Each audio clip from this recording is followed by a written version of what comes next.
ভূতের গল্পের আসরে আপনাদের স্বাগতম। আমাদের আজকের গল্প ড্যানিয়েল ডিফোর লেখা দি গোস্ট অফ ডরোথি ডিংলে।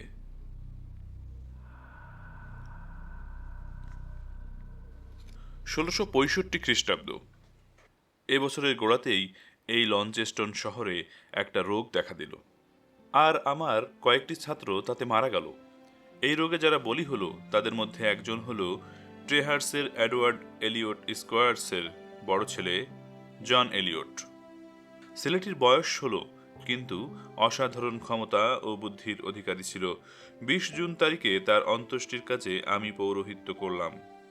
কথা প্রসঙ্গে এই যুবকটির সম্পর্কে একটু প্রশংসাই আমি করেছিলাম। উদ্দেশ্য ছিল যারা তাকে জানতো তাদের কাছে তার স্মৃতি যেন প্রিয়তর হয়। আর যেসব ছাত্র তার সঙ্গে স্কুলে আসতো আর তারপরেও যারা স্কুলে আসবে, তাদের সকলের কাছে সে যেন উজ্জ্বল দৃষ্টান্ত হয়ে থাকে। আমার কথা শুনে গির্জার এক প্রবীণ ভদ্রলোক খুবই অভিভূত হয়েছিলেন। এই ছাত্রটির ব্যাপারে গির্জার ভদ্রলোকটির অতটা অভিভূত হওয়ার কারণ সম্পর্কে তিনি তার নিজের একটি ছেলে সম্পর্কে কিছু বললেন। ছেলেটি একই বয়সী, কয়েক মাসের বড়। মিস্টার ইলিয়টের চরিত্রে যে বিবরণ আমি দিয়েছি, সেই ছেলেটিও তার অযোগ্য নয়। কিন্তু একটা বিচিত্র দুর্ঘটনার ফলে তাকে নিয়ে এখন বাবা মায়ের আশা আকাঙ্ক্ষা একেবারেই নষ্ট হতে বসেছে। অন্ত্যেষ্টিক্রিয়া শেষ হলে আমি গির্জার বাইরে আসা মাত্রই এই বৃদ্ধ লোকটি বিনীতভাবে আমাকে ডাকলেন এবং অস্বাভাবিক আগ্রহের সঙ্গে আমার ইচ্ছার বিরুদ্ধেই জোর করে সেই রাতেই আমাকে তার বাড়িতে নিয়ে যেতে চাইলেন। আর মিস্টার ইলিয়ট যদি মাঝখানে না বলতেন যে সারাটা দিন আমি তার সঙ্গে কাটাবো বলে কথা দিয়েছি এবং কোনো মতেই তিনি সে কথা আর নড়চড় হতে দেবেন না, তাহলে হয়তো সেই বৃদ্ধ লোকটির হাত থেকে আমি কিছুতেই ছাড়া পেতাম না। অতএব আমি তখনকার মতো ছাড়া পেলেও আমাকে বাধ্য হয়ে কথা দিতে হয়েছিল যে পরবর্তী সোমবার তার বাড়িতে গিয়ে আমি তার সঙ্গে দেখা করব। তখনকার মতো তাতেই তিনি সন্তুষ্ট হলেন, কিন্তু সোমবার আসার আগেই তিনি নতুন করে অনুরোধ জানিয়ে চিঠি লিখলেন সম্ভব হলে আমি যেন রবিবারেই সেখানে যাই, যেটা আমার পক্ষে সুবিধা হবে না এবং আমার নিজের লোকজনের প্রতি আমার কর্তব্যের দিক থেকেও সেটি অসুবিধা হবে।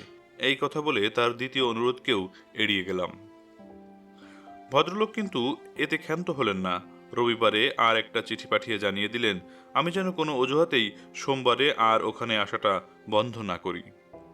সবকিছু এমনভাবে ব্যবস্থা করে যেন যাই যাতে অন্তত ২-৩টে দিন তার সঙ্গে কাটাতে পারি। বিনা কারণে এত আগ্রহ এবং যাওয়ার জন্য এত তাড়ার বহর দেখে সত্যিই আমি বিস্মিত হলাম। আমার মনে সন্দেহ দেখা দিল যে অতি ভদ্রতার অন্তরালে নিশ্চয়ই কোনো অভিসন্ধি আছে, কারণ এই ভদ্রলোক বা তার পরিবারের সঙ্গে আমার কোনো রকম ঘনিষ্ঠতা ছিল না, এমনকি সাধারণ পরিচয়টুকুও নয়। হঠাৎ কোথা থেকে এই বন্ধুত্বের উচ্ছ্বাস গড়িয়ে উঠল তাও ভেবে পেলাম না। কথা মতো সোমবার সেখানে গেলাম এবং আমন্ত্রণ যেরকম উচ্ছ্বাসপূর্ণ ছিল, অভ্যর্থনাও পেলাম সেই রকম প্রচুর ও পরিপূর্ণ। সেখানে একজন প্রতিবেশী পাদ্রীর সঙ্গেও দেখা হলো। তিনি হঠাৎই এসে পড়ার ভান করলেও পরবর্তী ঘটনা থেকে আমার অন্য রূপ ধারণা হলো। ডিনারের পর ভদ্রলোকটি আমাকে বাগান দেখাতে নিয়ে গেলেন। বাগানে বেড়াতে বেড়াতেই তিনি আমার কাছে এই পুরনো ব্যাপারটির প্রথম রহস্যটি উদ্ঘাটন করলেন। এবার তিনি তার পরিবারের দুর্ভাগ্যের বিবরণ দেওয়া শুরু করলেন। তারপর ছোট ছেলের প্রসঙ্গ শুরু করলেন। ওকে নিয়ে সকলের কত আশা আকাঙ্ক্ষাই না ছিল। ছেলেটি বড় ফুর্তিবাজ ছিল, কিন্তু ইদানিং কেমন যেন মনমরা আর ভুলোভালা হয়ে পড়েছে। তখন থেকেই কেমন যেন ঘ্যান ঘ্যান কান্নাকাটি করে। বুদ্ধি ও যুক্তিশক্তিও সে হারিয়ে ফেলেছে, কারণ সে নিজেই বারবার বলছে তাকে নাকি ভূতে পেয়েছে। সে জোর দিয়েই বলে যে একটা বিশেষ পথ দিয়ে যতবার সে স্কুলে যায় ততবারই ওখান থেকে আধা মাইল দূরের একটা বিশেষ মাঠে তার সঙ্গে একটা ভূতের দেখা হয়। অনেকক্ষণ ধরে সব কথা পুঙ্খানুপুঙ্খভাবে শোনার পর অবশেষে তারা তিনজনই এ ব্যাপারে আমার মন্তব্য ও পরামর্শ চাইলেন। তাদের বক্তব্য সম্পর্কে হঠাৎই কোনো রকম মন্তব্য করা আমার পক্ষে সম্ভব হলো না। শুধু এইটুকু বললাম যে ছেলেটি তাদের সঙ্গে যা বলেছে সেটা অদ্ভুত হলেও অবিশ্বাস্য নয়, আর এ বিষয়ে এক্ষুনি আমি কিছু ভাবতে বা বলতে পারছি না। কিন্তু ছেলেটি যদি আমার সঙ্গে মন খুলে কথা বলে এবং আমার পরামর্শ শুনে, তাহলে পরদিন তাদের আমার মতামত জানাতে পারবো বলে আমি মনে করি। এই কথাগুলি বলার সঙ্গে সঙ্গেই বুঝতে পারলাম এই দম্পতি আমার জন্য যে ভাতটি পেতে রেখেছিলেন আমি তার মধ্যেই পা দিয়েছি। বৃদ্ধাটি তখনই ছেলেকে ডেকে নিয়ে এসে আমার হাতে তুলে দিলেন। তিনজনের কথাতেই একটি মূল সুর। তারা আমাকে বোঝাতে চাইলেন, হয় ছেলেটি আলস্যপরায়ণ এবং যে কোনো ছুতায় স্কুল করতে না চায়, অথবা হয়তো কোনো মেয়ের প্রেমে পড়েছে, কিন্তু সেটা স্বীকার করতে লজ্জা পাচ্ছে, অথবা বাবাকে চাপ দিয়ে কিছু টাকা ও নতুন জামাকাপড় হাতাবার তালে আছে, যাতে লন্ডনে তার যে দাদা থাকে তার কাছে পাড়ি জমাতে পারে। তারা আমাকে বিশেষভাবে এই অনুরোধ করলেন আমি যেন আসল ব্যাপারটা খুঁজে বের করতে চেষ্টা করি এবং সেই অনুযায়ী ছেলেটাকে এই সব করা থেকে নিবৃত্ত করি, সৎ পরামর্শ দিই বা তিরস্কার করি। মোট কথা, যেভাবেই হোক তার মাথা থেকে এই ভূত প্রেতের চিন্তাটা যেন তাড়িয়ে দিই একেবারে। অচিরেই যুবকটির সঙ্গে একটা গোপন বৈঠকে বসলাম। প্রথমেই সে যাতে আমার প্রতি বিরূপ না হয় সেদিকে সতর্ক হলাম। মিষ্টি মিষ্টি কথা বলে তাকে জয় করতে তার মনের ভেতরে ঢুকতে চেষ্টা করলাম, কারণ আমার সন্দেহ ছিল সে হয়তো আমাকে বিশ্বাস করবে না বা মুখই খুলবে না। কিন্তু প্রথম পর্বটা পার হয়ে আসলে কাজের কথা শুরু করার আগেই বুঝে ফেললাম যে তার মনের মধ্যে ঢুকতে কোনো রকম কৌশল অবলম্বনের দরকারই পড়ল না, কারণ বেশ অনুগতভাবেই সে খোলাখুলি বলল সে যে তার পুঁথিপত্রই ভালোবাসে এবং একটি ভালো ছাত্র হওয়া ছাড়া আর কিছুই সে চায় না। তার মা বাবা যাই বলুক না কেন, কোনো মেয়ের প্রতি তার কোনো আকর্ষণ নেই। বাবা মায়ের কাছে তার শুধু একটি অনুরোধ, হায়ারব্রাম কোয়ার্টলস এর মাঠে যে মেয়েটি তাকে বিরক্ত করছে তার সম্পর্কে বারবার সে যা বলেছে সে কথা বাবা মা বিশ্বাস করুক। অনেক চোখের পানিতে ভেসে সে একেবারে খোলাখুলি আমাকে বলল যে তার বন্ধুরা তার প্রতি নিষ্ঠুর ও অন্যায় ব্যবহার করেছে। তারা তার কথা বিশ্বাস করে না, তার প্রতি কোনো সহানুভূতি দেখায় না। যে কেউ আমার সঙ্গে একবার সেখানে গেলেই বুঝতে পারবে ব্যাপারটা সত্য, ইত্যাদি ইত্যাদি। এতক্ষণে সে বুঝতে পেরেছে আমি তার প্রতি সহানুভূতিশীল, তার কথাগুলি মন দিয়ে শুনছি। আর তাই সে বলতে লাগলো, যে মেয়েটি আমাকে বিরক্ত করে সে এখানে আমার বাবার প্রতিবেশী ছিল, বছর 8 আগে মারা গেছে, নাম ডরথি ডিংলে। এইরকম উঁচু, এইরকম বয়স আর এই রকম গায়ের রং। সে কখনো আমার সঙ্গে কথা বলে না, তাড়াতাড়ি আমার পাশ কাটিয়ে চলে যায়, সবসময় ফুটপাতটা আমাকে ছেড়ে দেয় এবং মাঠটা পার হবার মধ্যে সাধারণত 2-3 বার আমাকে দেখা দেয়। এইভাবে মাস 2 চলার পরে ব্যাপারটা আমার নজরে এলো। কাজেই এই নিয়ে মাথা বেশি না ঘামিয়ে শুধু ভেবেছিলাম এই মেয়েটি হয়তো কাছাকাছি কোথাও থাকে আর মাঝে মাঝেই এই পথ দিয়ে যাওয়া আসা করে। অন্য কোনো চিন্তা আমার মাথাতেও আসেনি, কিন্তু কিছুদিন ধরে সকাল সন্ধ্যায় ঘন ঘন তার সঙ্গে আমার দেখা হতে লাগলো। ওই একই মাঠে, মাঠটার পার হওয়ার পথেই 2-3 বার দেখা হয়। এই মেয়েটি প্রথম আমার নজরে এলো প্রায় বছর খানেক আগে। তখনই আমার সন্দেহ হয়েছিল মেয়েটি একটা ভূত।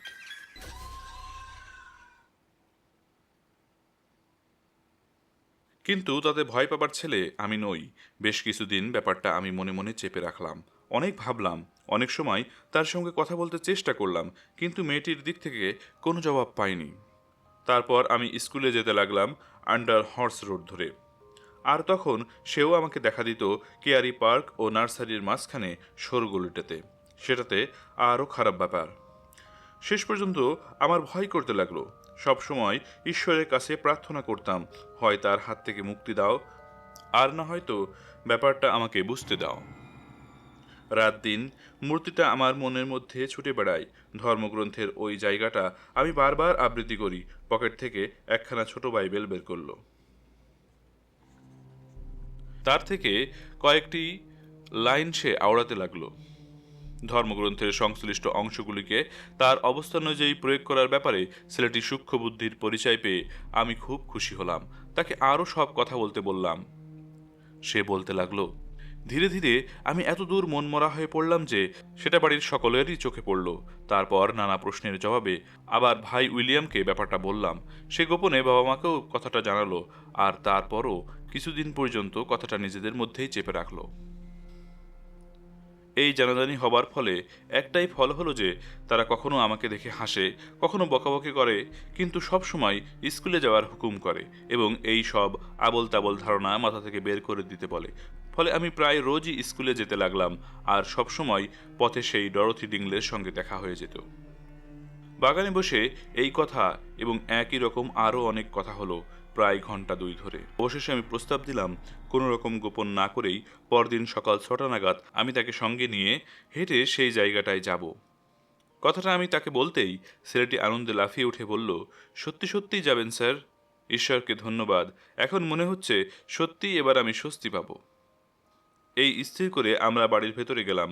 ভদ্রলোক ও তার স্ত্রী ঘটনাটা জানবার জন্য খুব অধৈর্য হয়ে পড়েছিলেন, তাই তারা আমাদের সঙ্গে দেখা করতে হল ঘরে বেরিয়ে এলেন। ছেলেকে বেশ খুশি খুশি দেখে বৃদ্ধ লোকটি গদগদ হয়ে বললেন, আসুন মিস্টার রুভেল, ওর সঙ্গে নিশ্চয়ই কথা হয়েছে, এবার আশা করি ওর সুবুদ্ধি হবে। ছেলেটা বড় অলস, ছেলেটা এমনিতেই ভালো, কিন্তু খুবই অলস।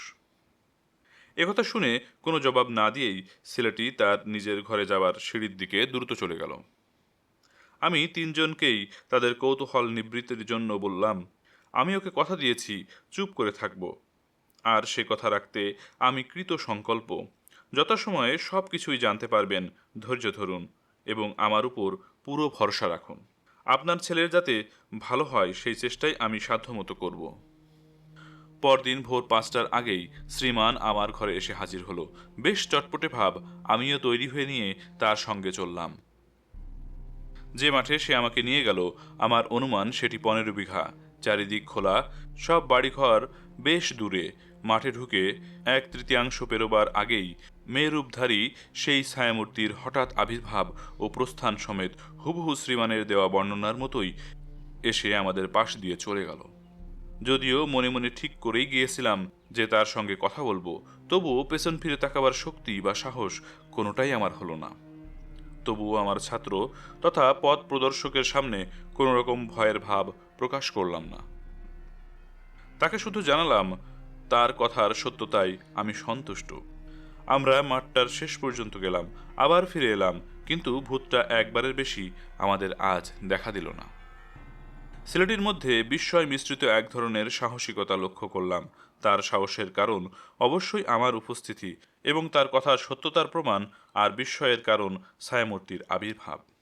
আমরা বাড়ি ফিরে এলাম, আমি কিছুটা বিচলিত আর ছেলেটি উত্তেজিত। আমরা ফেরামাত্র ওই ভদ্রলোকটি আমাদের সঙ্গে কথা বলার জন্য ব্যাকুল হয়ে উঠলেন। সুযোগ মতো তাকে বললাম, আমার মতে তার ছেলের অভিযোগ অবিশ্বাস করা বা একেবারে উড়িয়ে দেওয়া চলে না। তবু এ ব্যাপারে আমি এখনও স্থির সিদ্ধান্তে আসতে পারিনি। তবে খুব সাবধান, কথাটা যেন কাক পক্ষীও জানতে না পারে। যে বিষয়ে আমরা এখনও নিশ্চিত হতে পারিনি তা নিয়ে গ্রামে হইচই পড়ে যাক, সেটা আমি চাই না। হঠাৎই আমায় একটা জরুরি কাজে লন্ডনে যেতে হলো। যাবার সময় বলে গেলাম সপ্তাহখানেক পরে ফিরে এসে তাদের সঙ্গে দেখা করব। কিন্তু একটা বিশেষ কারণে আটকা পড়ে গেলাম। সেই সপ্তাহে আমার স্ত্রী এক প্রতিবেশীর বাড়ি থেকে অসুস্থ অবস্থায় ফিরে এলো। যাই হোক, সেই অভিযানের নেশাটা আমার মনে গেড়ে বসেছিল। ব্যাপারটা নিয়ে অনেক ভাবনা চিন্তার পর শেষমেশ একটা হেস্তেনেস্ত করার সংকল্প নিয়ে সপ্তাহ তিনেক পরে আবার সিলেটির বাড়িতে গেলাম। পরদিন 1665 খ্রিস্টাব্দের 27 জুলাই, সেদিন সকালে আমি একাই সেই ভুতুরে মাঠে হাজির হলাম এবং সারা মাঠ হেঁটেও কারো দেখা পেলাম না। ফিরে এসে অন্য একটা পথ ধরলাম। এবার সেই ছায়ামূর্তিটা দেখা দিল। আগের বার ছেলেটির সঙ্গে নিয়ে সেটাকে যেখানে দেখেছিলাম অনেকটাই সেই জায়গাতে। মনে হলো এবার সেটা আগেকার চাইতে দ্রুতগতিতে আমার ডান পাশে প্রায় 10 ফুট দূর দিয়ে চলে গেল। তাই আগে থেকেই মনস্থির করে এলেও আমি কথা বলার মতো সময়ই পেলাম না। সেদিন সন্ধ্যায় বাবা মা ছেলে ও আমি নিজে আমার শোবার ঘরে সমবেত হলে আমি প্রস্তাব করলাম যে পরদিন সকালে আমরা একসঙ্গে সেখানে যাব এবং এতে যে কোনো বিপদের সম্ভাবনা নেই সে বিষয়ে কিছু কথাবার্তার পরে সেটাই ঠিক হলো। সকাল হলে পাছে চাকর বাকর ভয় পায়, তাই একটা গমের ক্ষেত দেখতে যাওয়ার অছিলায় তারা তিনজন বেরিয়ে গেল, আর আমি একটা ঘোড়া আনিয়ে অন্য পথ ধরে একটা কম্পাস নিয়ে গেলাম এবং পূর্ব নির্দিষ্ট সিঁড়িটার কাছে তাদের সঙ্গে মিলিত হলাম। সেখান থেকে চারজন ধীরে ধীরে কোয়ার্টিলসের দিকে হাঁটতে লাগলাম। এবং অর্ধেক মাঠ পার হবার আগেই ভূতের দেখা পেলাম।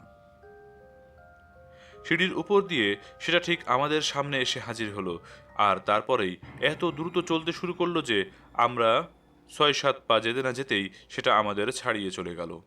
আমিও সঙ্গে সঙ্গে ঘুরে গিয়ে ছেলেটির সঙ্গে নিয়ে তার দিকে ছুটতে লাগলাম। দেখলাম যে সিঁড়ি দিয়ে আমরা ঢুকেছিলাম সেটার উপর দিয়ে সে চলে গেল। ব্যাস, আর কিছুই দেখতে পেলাম না। এক জায়গায় আমি একটা বেড়ার উপর উঠলাম, আর সে আর একটার উপর, কিন্তু কিছুই দেখতে পেলাম না। আমি জোর দিয়ে বলতে পারি, ইংল্যান্ডের দ্রুততম ঘোড়াও এত অল্প সময়ের মধ্যে দৃষ্টির আড়ালে চলে যেতে পারত না। তার এদিনকার আবির্ভাবের সম্পর্কে দুটো জিনিস আমি লক্ষ্য করলাম।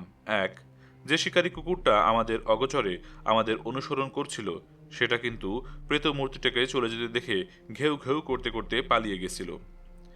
এ থেকেই সহজে অনুমান করা যায় যে প্রেত মূর্তিটা আমাদের ভয় অথবা কল্পনার সৃষ্টি নয়।